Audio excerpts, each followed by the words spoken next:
Good afternoon, everyone. Is my screen visible to all of you? Yes, ma'am.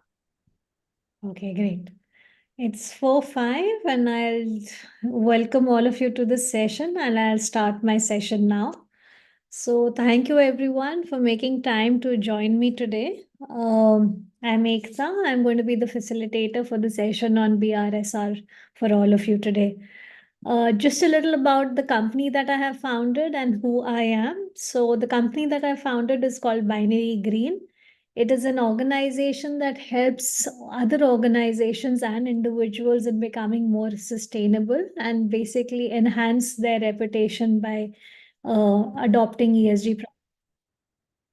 It's also on a mission to empower everybody, whether it's you're an individual, you're a corporate, you're a not-for-profit, or the government, to become more sustainable and contribute for a better, greener future for all. About myself, I'm Ekta. I have had around 23 years experience in the corporate world. Uh, I'm sorry, somebody is trying to control my screen, it seems. Can you please give me the control? Ma'am, you have already, as I make you the co-host. Can we go back to the previous slide? I don't know why it's getting...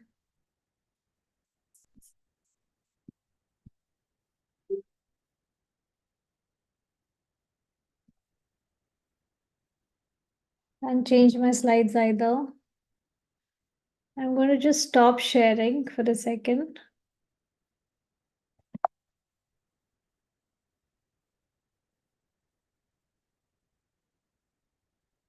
Somebody's got the control who's already going through the slides one by one.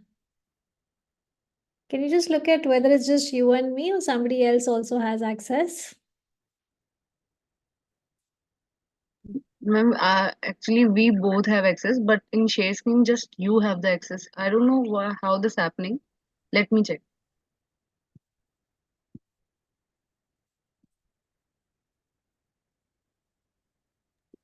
Share it again, ma'am. Then let's check. Have you put this pack on sharing with everybody or something? Then I'll request you not to do that, please, and take it back. And I didn't catch your name. Sorry, who's the co-host with me today? Tanishka Sharma, ma'am. Anushka. Is Mr. Gupta joining in as well? Ma'am, actually, he is busy in some meeting, so that's why he is unable to. Okay, fair. I'm going to try this again, but I'm going to request you not to share the pack ahead with anybody. Yeah. Okay, so I was on this slide talking about myself. So as I said, I have 23 years of experience. I've been with big brands like Samsung, Shell, Airtel, Deloitte, and ICICI. Last, I was the ESG and CSR lead for Samsung till end of 2022. I'm also a board advisor on multiple boards, and I speak at various forums, including CII, FICCI, ISBIM, etc. Now, what we will cover today, it's going to be divided into three big parts. The first one is evolution of BRSR, ESG reporting in India. The second one, we're going to look at BRSR practicum. What is the overview, structure, guidance on reporting, where we'll get a little more understanding of what does BRSR really ask. And then we look a little into the road ahead. What are some of the examples? What are some of the other companies doing? And what is the status of India's ESG disclosures? So let's get started with evolution of BRSR, ESG reporting in India. While I know this whole ESG term and this whole buzz around BRSR seems like something that started in 2021 or just 2-3 years back, but actually it's had a very long history. It started way back in 2009 when Ministry of Corporate Affairs came up with these national voluntary guidelines on corporate social responsibility. Then in 2012, SEBI mandated that a BRR report be made by the top 100 listed companies in India. So basically, from when MCA took it out, it was more like a guidance, but SEBI made it a mandate for the top 100 companies in 2012. Then 2014, it's not new to us that MCA again came out with the CSR rules, which said that, 2% of your profit, if you have X turnover or Y profit, you need to contribute towards CSR. Then 2015, the BRR requirement, which was earlier only by SEBI for the top 100, became extended to the top 500 listed companies. Then in 17, it became a voluntary adoption, as in the integrated reporting became a voluntary adoption by the 500 companies. That means that instead of just doing one financial report or a separate ESG report, both of them are integrated and a top 500 start doing a voluntary integrated reporting. Then in 2019, there was this whole thing about, national guidelines, NGRBC as we know it, National Guidelines on Responsible Business Conduct, which was kind of again, rolled out. And thereafter, it became that BRR got extended to the top 1,000 listed companies. So from 100 to 500 to 1,000, that's been the journey on BRR. And 2021 is when it got rebranded as Business Responsibility and Sustainability Report, which is BRSR, which is what we're going to be discussing today. Now, what's the big difference between BRR and BRSR? Why did we go into BRR if all we need to understand is BRSR? Well, for organizations, especially for the top 1,000 who've been doing BRR, they should recognize and understand that it's not a completely new animal, right? They've already been doing it. There are some, changes or structural changes which they need to appreciate and adopt. So I've just put down a couple of those big, ticket items that have changed. So the first was around the reporting sections. From a couple of reporting sections, it was brought down to 3 big reporting sections in BRSR. We'll go into the details when I take you through the BRSR. The second one was that instead of having a single universal format, it became a format which had 2 parts to it, essential indicators and leadership indicators. And the way SEBI spoke about it, they said it's not mandatory that from day one you report on leadership indicators. You can only do it essential indicators in the beginning. Later on, as the journey progresses, people can start reporting on the leadership indicators. The number of questions went up significantly. So from 59 questions, it now became 140 questions, which is almost 2.5 times more. And out of that, 98 were mandatory. And as I said, leadership was only like a guidance. If you can provide us data, great. If you can't, then take them as, not essential or non-mandatory. The biggest for me was actually the difference between it being very qualitative initially in VRR, now it becoming very quantitative rather than qualitative. So instead of, writing English in most of the answers, now there were many columns or many, tables in which you have to put in your data, which helps the government understand how you're progressing in your journey of ESG. And last but not the least, of course, it has to be part of your annual report, especially if you're amongst the top 1,000 companies of the country. Now let's understand some of the advantages of BRSR, as in this whole piece about that, we have to do BRSR, we are amongst the top 100 or 500 or 1,000. But why am I doing it? As in, it's not a report for the sake of a report. Anything that we're doing in sustainability should never be done with the intent that let me get this compliance out of the way or let me get this report out the way. The way we should be looking at it is that what value does it bring to the table? How does it help my business? And these are some of the things that I'm going to try and highlight in the next, 2 slides around the advantages. So it does lead to increased value creation, as in that's something that we all understand and recognize, especially because there's data around it. So whatever companies were there in the MSCI ESG index, they were seen to outperform the broader market. So that means ESG was helping or is helping their business. Then access to markets and increased market share. A number of companies have begun to recognize that, investing in the S and the G part, which is the social and the environmental part, has really helped them and put them in a stronger position with their customers and, other stakeholders. Because as you would also be aware, a lot of European markets don't even talk to you if you're not ESG compliant. So it's kind of now become the norm to get, business from Europe. Then, of course, there is this whole piece around increased access to capital. Because if you have all the relevant data points in place, then the investor community starts looking at you more kindly. So gone are the days when, if you're profitable, investors are keen to invest in you. Now it is, if you're profitable and sustainable, do the investors look at, opportunities to invest in you? Then reduced financial risks. Of course, that's something that you're all, I'm sure, aware of. That, with this entire conversation around carbon footprint, climate change, etc., everybody is looking at, what are you doing to reduce your risks by this, changing world and changing environment. In fact, in 2013, you might be aware that WorldMag reduced its new coal power investments because it saw that,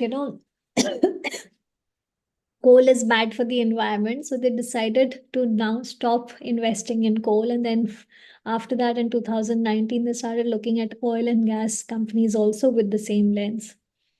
Obtaining a social license to operate. Now, that's something that, not many of us would think of as the first thing when we are thinking about ESG compliance. But actually, what we do to our society, what we do to the environment, whether or not, it impacts climate change, or whether or not there is an ESG related rule in the country, there is the society that's already looking at us, right? So if you are consuming more water than, replenishing, the society does suffer because there is water scarcity, there is, other environmental challenges that they face. So it's very important that we look at this as a social license to operate by adopting ESG in our businesses. And last but not the least, even the employees today have become very conscientious. They only want to join organizations that are ESG compliant, who do a good job of being sustainable. And that, if you are putting out there through a metrics like BRSR, helps you both attract and retain talent. Now, what's the alignment of BRSR with SDGs? Well, I don't have to say it. I put this, colored scribe right in front of you so that you understand by just looking that every principle, that means there are 9 principles in BRSR and there are 17 sustainable development goals. Every principle maps to the SDGs in, some in a high proportion, some in a lower proportion. But at the end of the day, both BRSR and SDGs are talking about sustainable businesses, right? As in, the language could be different. One could be calling it as a framework called BRSR. SDG is more like a guidance. It's not such a hardwired framework. But the end output of both of them is the same. Now, how do the BRSR KPIs align with the ESG pillars? As in, because the BRSR, as I just mentioned, and I'll take you through them in a little more detail subsequently, are 9 principles as laid out by SEBI. And when we think about ESG, we think about 3 pillars of ESG, which is environmental, social, and governance. Now, BRSR has KPIs that are linked to these 3 pillars. So it'll have KPIs around, your GHG emissions, around your solid waste management, around your water consumption, your reduce, recycle, reuse practices, sustainable sourcing. As in, you think about it, and BRSR, as when we saw that it's 140 plus KPIs, so they map to all of the elements that are there in environmental, social, and governance. Social, so that we're all very clear, is not just what we do in the society, but it's also about what we do for our employees and for our other stakeholders, so including consumers. So it's very important that we look at, how the social piece is being managed in our organization. And governance, of course, needs no introduction. We all know what good governance looks like, where there are fair remuneration policies, there are, anti-bribery, anti-corruption policies. So that's something that I think we're all pretty aware of. Before I jump into part 2, BRSR practicum, just want to quickly check around the room if everybody is able to hear me. And if anybody has any burning questions, otherwise we take the questions at the end of the session. Okay, I'm going to request whoever is trying to take control of the screen to stop doing that, please. Because I'm unable to move it now.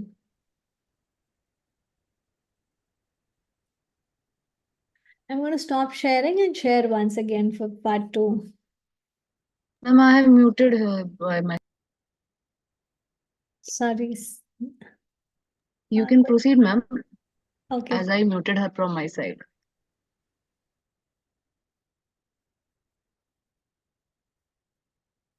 Okay.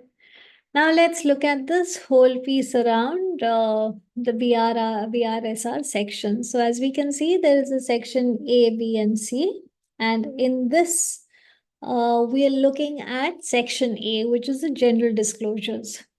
Now, general disclosures is generally what you would like to know about the organization, which is number of employees, what are their CSR activities, what are their material responsible business conduct issues, etc., etc. Like a very high level. Somebody's still keen on taking the slides over. I'm going to stop sharing. There's some challenge here. Have we given control to everybody? Can we take it back, please?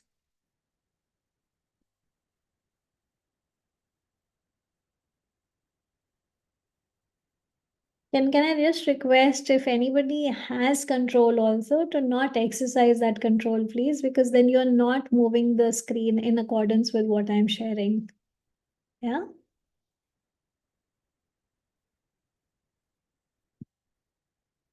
Trying for the last time.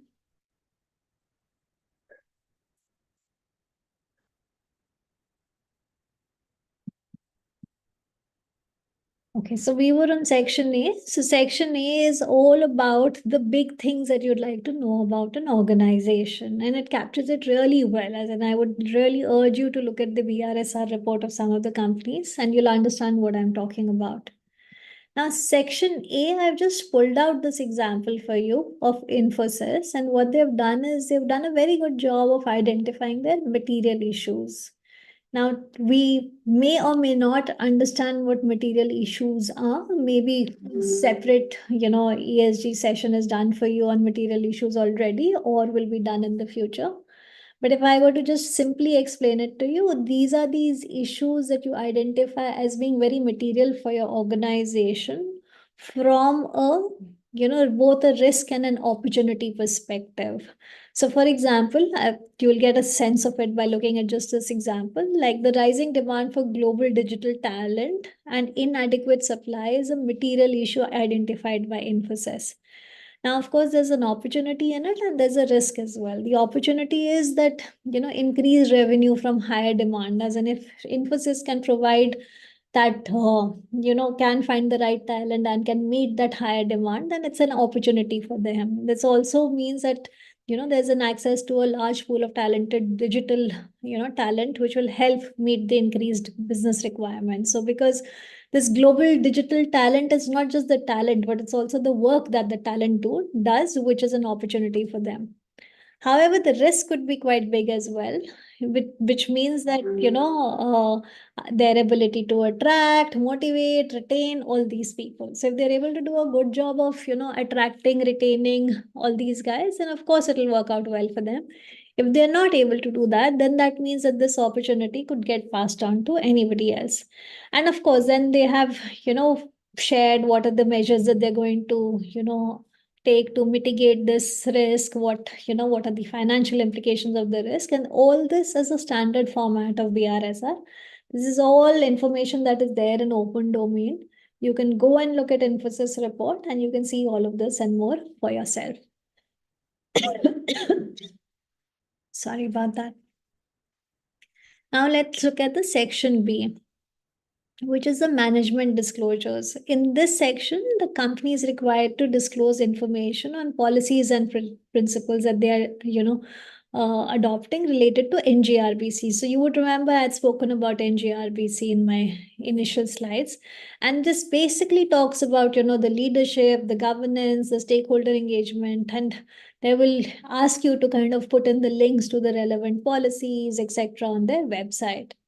Now, this again is a very high level information on the organization, but very, very useful. I've again put the BRSR of Infosys, and as I said, this all in open domain. It's not something that is the proprietary or something. We can all go and read their reports.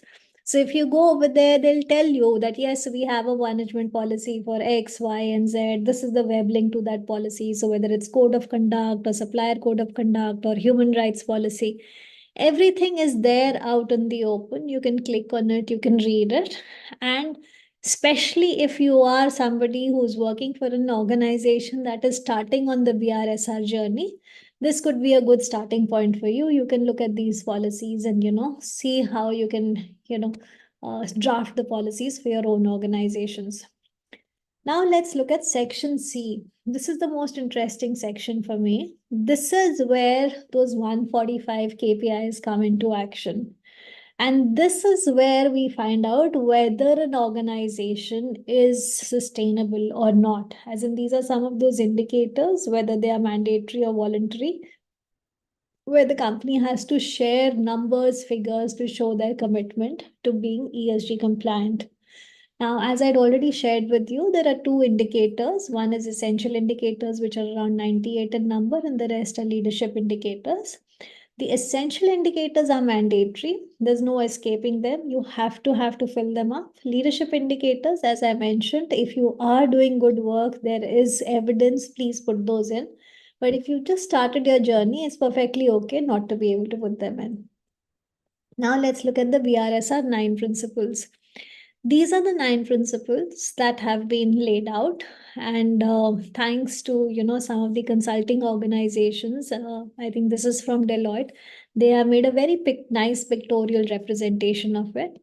So it talks about ethics, transparency, and accountability as one principle, well-being of all employees as the second principle, respect and promote human rights as another principle, public and regulatory policy as the fourth principle, provide value to their customers as a fifth principle, then safe and contribute to sustainability with the goods and services are safe and contribute, which is the one that talks the most about the environment or the E aspect of ESG.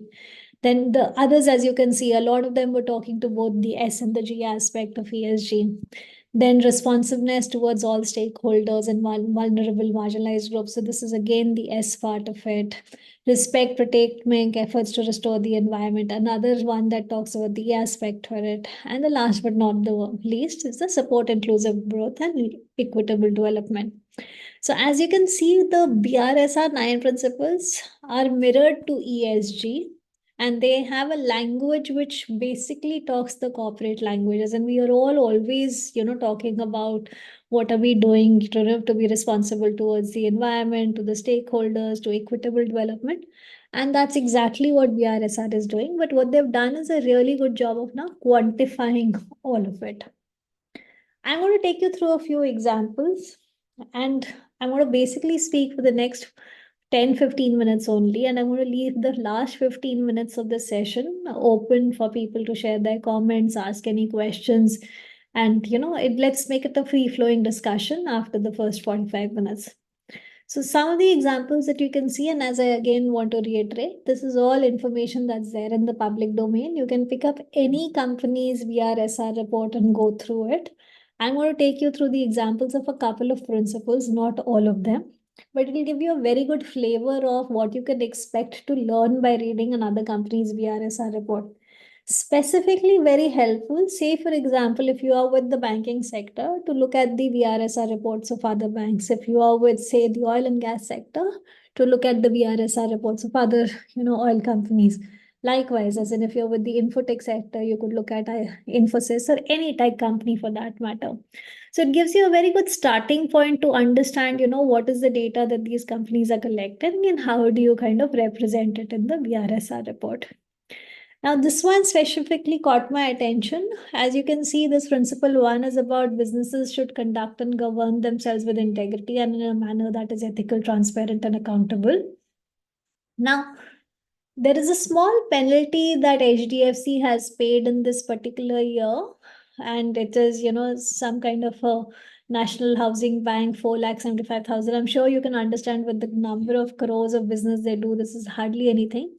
But this just goes a long way to tell you that organizations can't get away without mentioning even the smallest of penalties or fines that they are levied.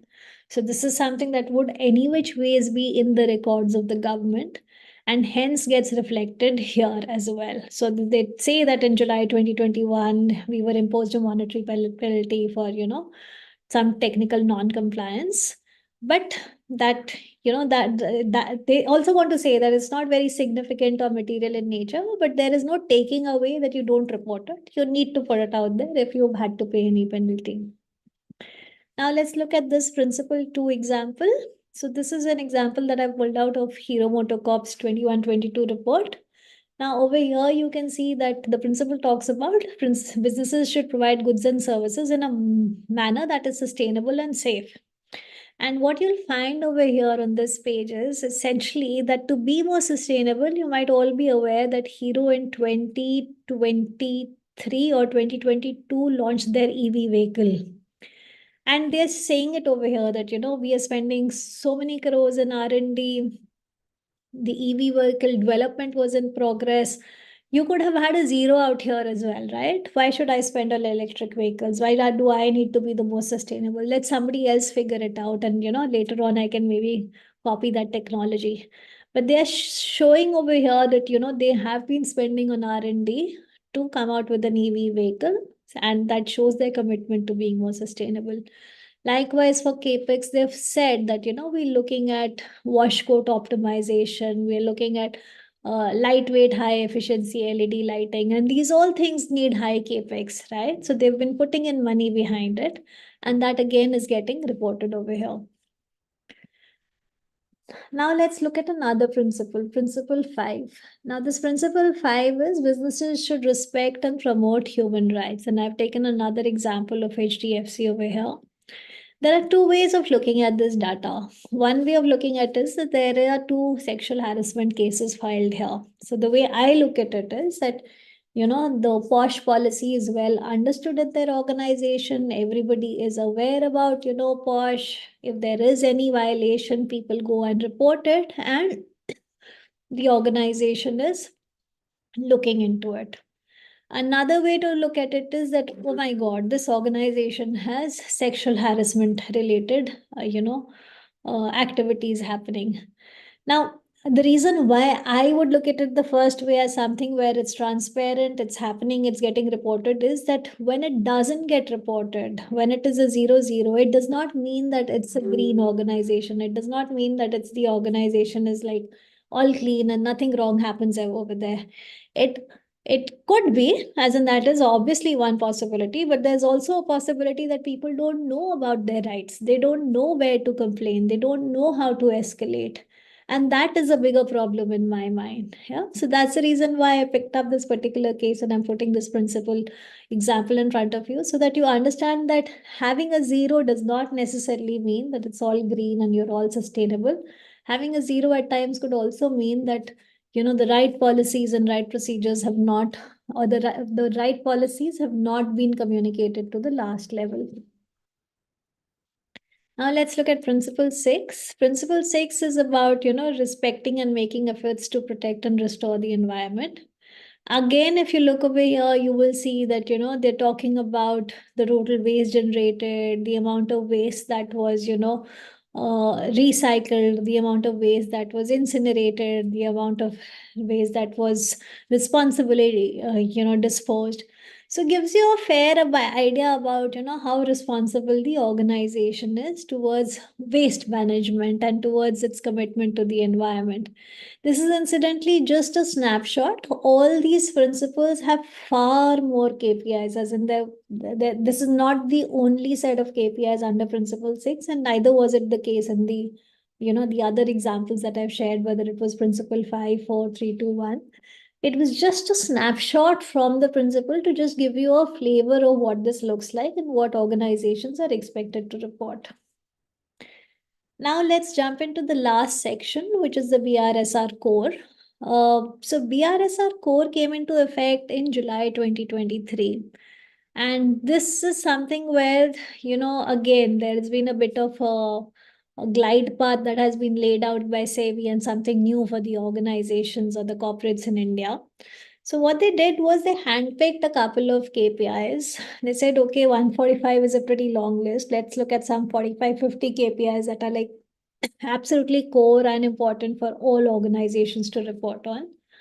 And to begin with, for 23-24, they're saying let the top 150 listed entities by market capitalization report on it. And then it's like a glide path, as I said, 24-25, the next top 50, then top 500, then, top 1,000. So basically by 2027, we'll have all 1,000 companies, listed companies in the fold of it.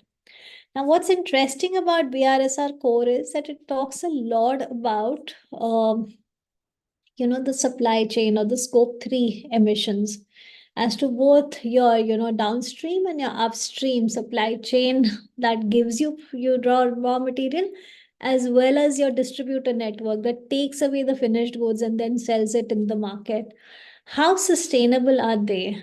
What is their carbon footprint? What are they doing about human rights? Do they even understand the word human rights? Are they fair in their labor practices? Are men and women treated equally? Do they have reasonable working hours?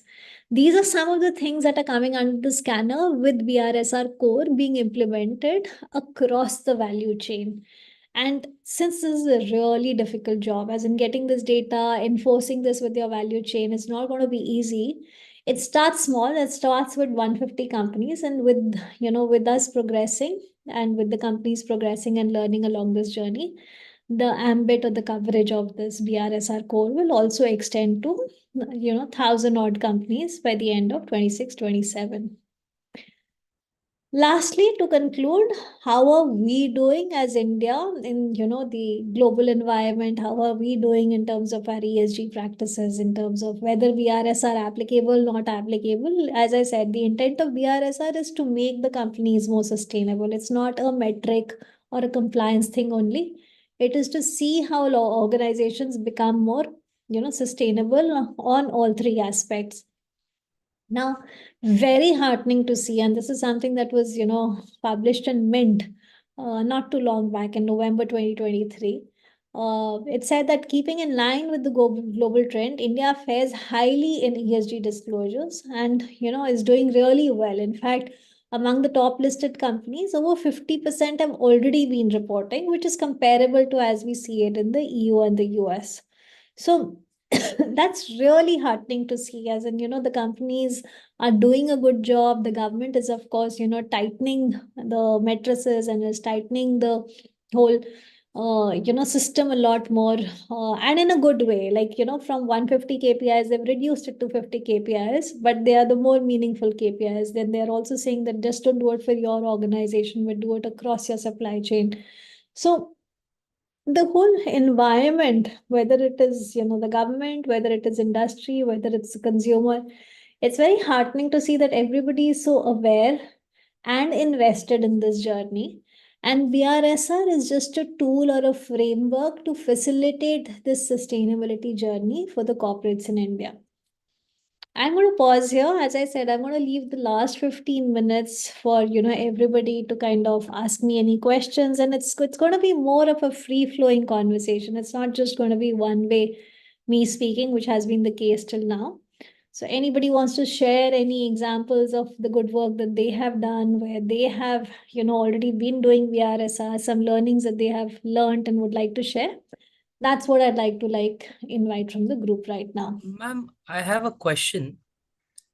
So there was also something called BRSR Lite. So that out of picture, or is it still going to be there for unlisted companies?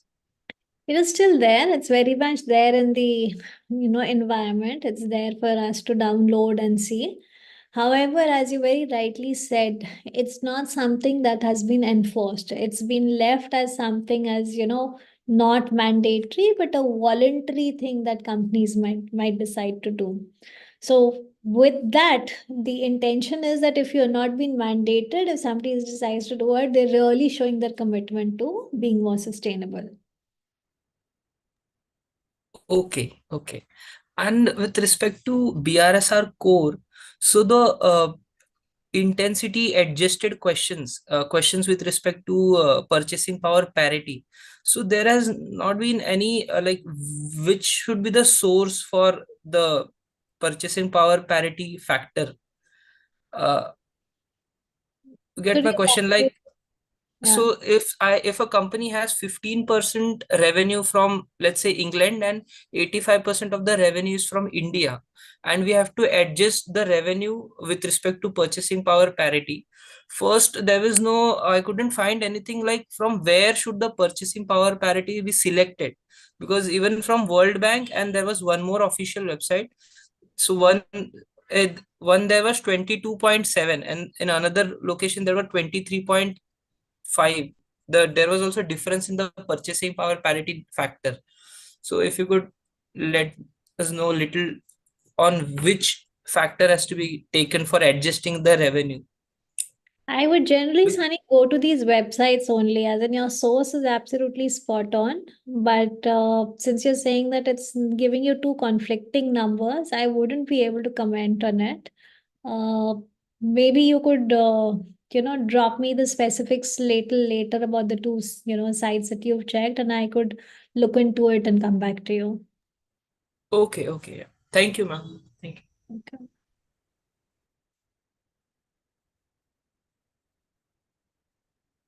Any other questions? Anybody can even share their experience, because I'm sure this is not something that you are listening to or doing for the first time. Like Sunny was sharing a challenge that he faced. Please feel free to kind of share any experiences that you've had.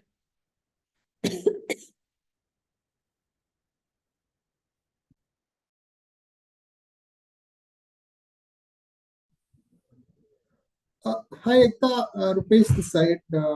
I represent Hitachi Air Conditioners. Hi, So Rupesh. we filed our, we made our BRSR report for the first time in the last financial year, which was 23-24. So what we faced, definitely faced a lot of challenges, and that's why we thought let's learn more from experience of others, and that's why I'm here. So one of the things we noticed that when we went to file BRSR in MCA, we need to file a form where we need to fill BRSR, and that's in XBRL. And when we went there, we also initially we thought that leadership indicators is something we don't need to report something.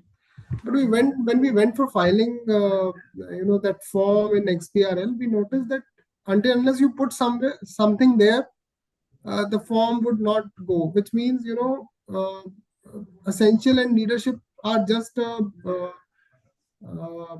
classifications. Otherwise, you need to report something or the other on leadership indicators as well. So what you can do is, Rupesh, just look up the reports of others.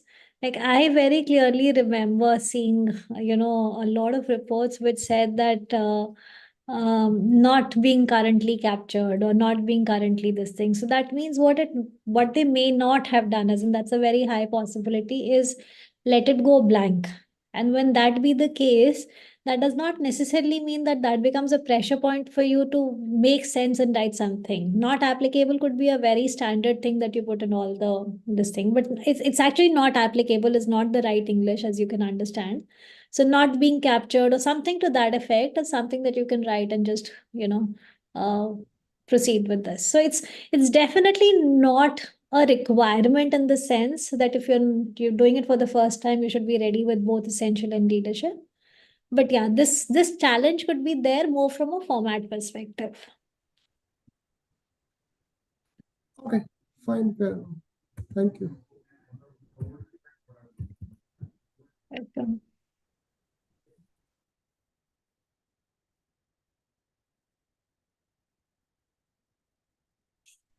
Any other questions?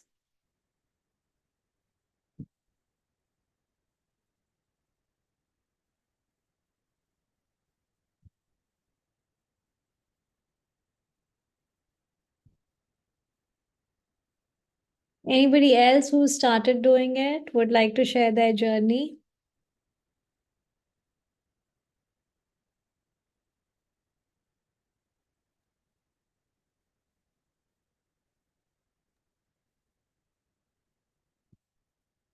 I'm I very happy. yeah, Sorry.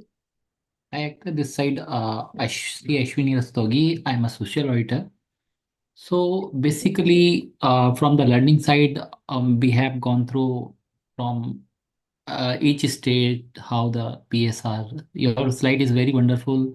You discussed everything.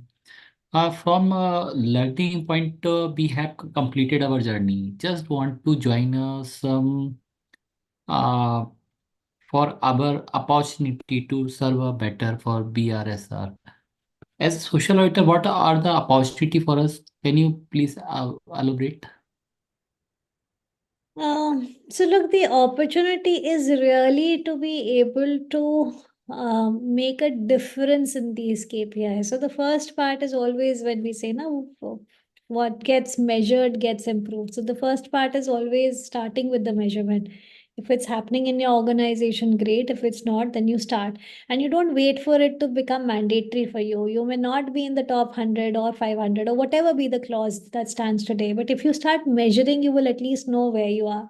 And then what gets measured gets improved. So that's your next milestone. That once you've started measuring these KPIs, then you start looking at how do I improve them. So, for example, the world is on a journey of carbon neutral, net zero. Now, if you understand these terms, what that essentially means is that, say, for example, I have an emission of, say, 100 tons of CO2 today. I want to achieve a situation where I'm at 0 tons of CO2 being, sent out into the environment. Now, how does that 100 become a zero? There are possibilities that I do a few things from which the actual operations actually becomes more efficient, and instead of 100, it becomes 75. But I can't still make it zero. So then there are other things that I do, which is like planting trees or carbon sequestration or whatever, which makes it a 50. Then there's something else that I do, which is like a technology, innovation or whatever, that makes it a 25. So it's a journey. It's not a one day thing. But if you don't even know where you are, this journey does not begin, right? So the measurement is the first part, and then the improvement follows. Yeah, exactly right. You have said for measuring the KPI is important for us to know each and everything. Second part for valuation. As you said, top 1,000 companies required to uh, BSR. Suppose their uh, points they are getting in BSR is very bad. They are bottom at the level. Their valuation is impacted. So how the valuation is impacted? Is there some uh, in international valuation standard on or some criteria in the PRSR? So basically, Suppose some industries having a high carbon in CO2 level, so we give a low mark in BRSR. So how the pollution impacted? Just want to know. so when you say valuation, who's valuing them? You'll have to give me that understanding. As a valuer, suppose some foreign investment is coming, but company is in the red zone. They are making a pollution to the industry. So definitely the valuation is impacted. Hmm. So how So, we measure to the valuation part? so the way it works is that there are two aspects to this. One is that you have to put all this data out in the public domain. So BRSR is a public report, as in you could see, I could take screenshots and put it out there and share it with you. Right. So the moment you put this data out there, when investors are looking at you, what they are doing is that, say there are two companies, X and Y, doing the same business. Say for example, both of them sell batteries. One, whilst making their batteries, is showing a 100 metric ton carbon footprint per battery. Another one is showing 80 metric ton carbon footprint per battery. Now, this is the data which is there out there in the open, which helps the investor decide that which company is more sustainable, which company has a lower carbon footprint.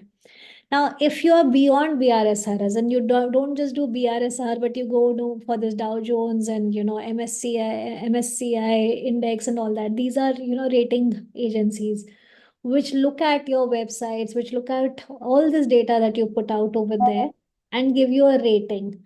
Now, these rating agencies again do a ranking over there or give a marks out of 100. So somebody will get a mark of 60 and somebody will get a mark of 70, and 70 is better than 60. So you as an investor will look at those marks and say, oh, I'm going to go with the guy who's getting 70 on 100 versus 60 on 100. So there are so many things that are happening out there. You will have to know who is looking at what information so that you can ensure that you have all the right information out there in the public domain. Yeah, basically it's a best judgment upon the investor who are looking to invest. Yeah, so the Okay. investors will look at whatever is there in the public domain. And it's in your interest to put the right information in, in a transparent way. Don't worry about if you're not the best in class today. At least the information is out there. Once you start improving on that information or working on it, you will become the best. But the first part is, have you started even measuring? If they are an investor who are conscientious about such things and you're not even investing, you don't even have this data, unlikely they'll come and invest in you. So not putting information out there is not a solution to get investments. Yeah. So as a SEBI in a BRSR, there is no criteria we will see how the company is in pollution zone or what they are. We are ranking to BSR. Is there any criteria we give 60 plus marks? This is top company and to follow all the ESG goals, and it is in the national SDG goals. They follow the all principles of. So they are wanting to do that. The whole idea of capturing this data is to then come up with industry benchmarks. So say, for example, cement industry, this is the benchmark. You can produce 1 ton of cement by just, having, say 0.5 tons of carbon dioxide emitted. I'm just saying numbers, yeah, as in I don't know what the benchmark is. But the intent of BRSR or a SEBI of starting this entire measurement is actually to come up with these benchmarks and what does good look like, what does the best practice look like. However, it hasn't started yet. However, this is not out there in the public domain yet, because as you can see, the journey of reporting in itself is so nascent. So first they need a few years of data, then they will do the comparison, and then they'll put out the best practices and benchmarks out there. Yeah, so nice, so nice. I understand it. Cool. Thank you for your questions.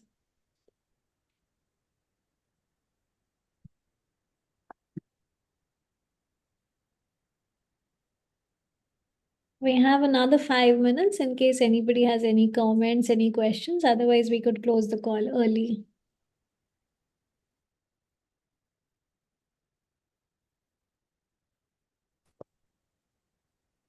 Good evening, madam. Good evening.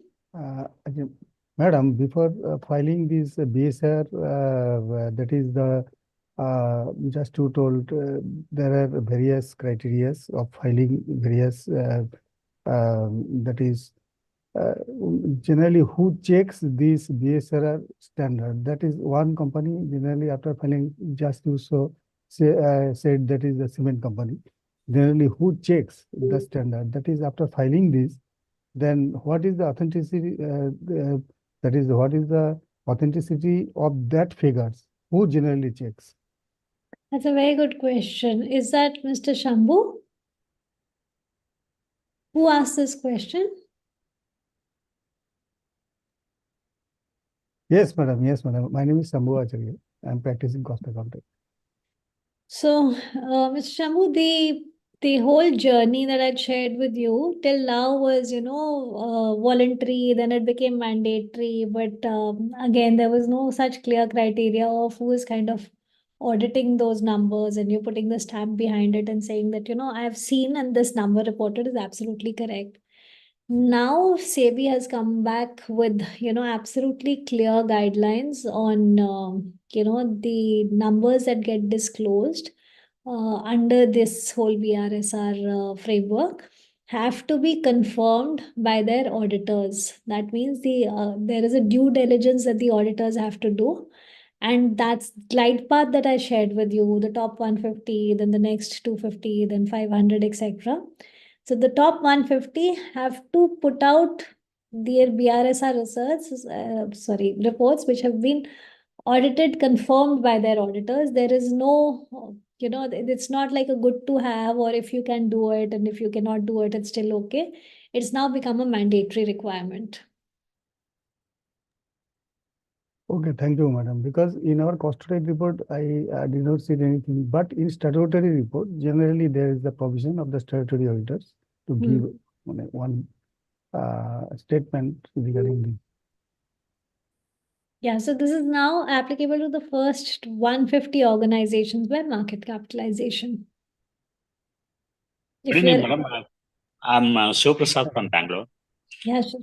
I got a query. Say, I want to learn about ESG. Which organization is offering some course on ESG?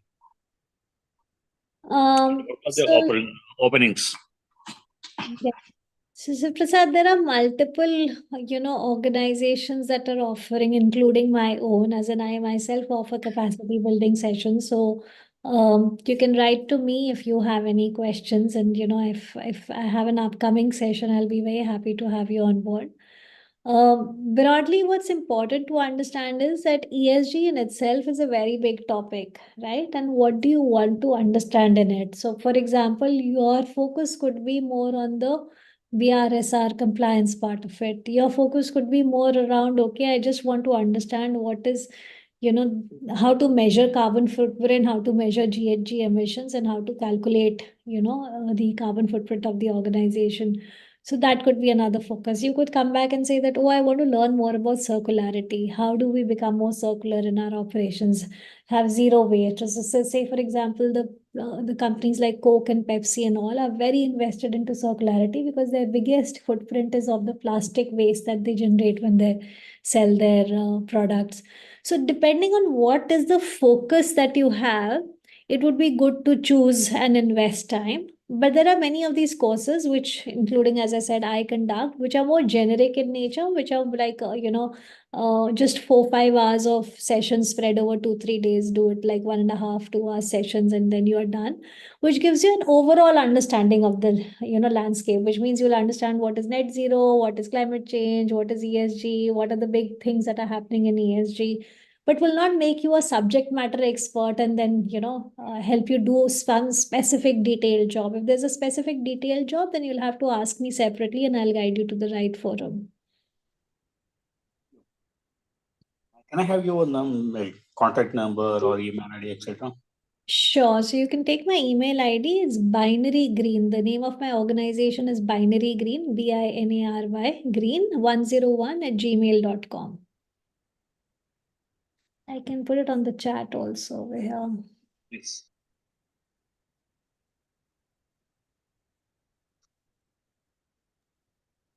Madam, would you add these PPT after this session? I generally don't hand out the PPTs. So I'm sorry, that would not be something that is possible. But please do write to me in case you have any questions. And, if you want to go through any trainings, etc., very happy to, explore further. Okay, thank you, madam. Thank you. Can you show the email ID again? Sorry, did you get the chat? It's there in the chat. binarygreen101@gmail.com.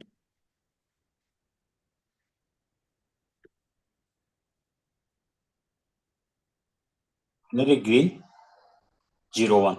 101. 101. Yeah.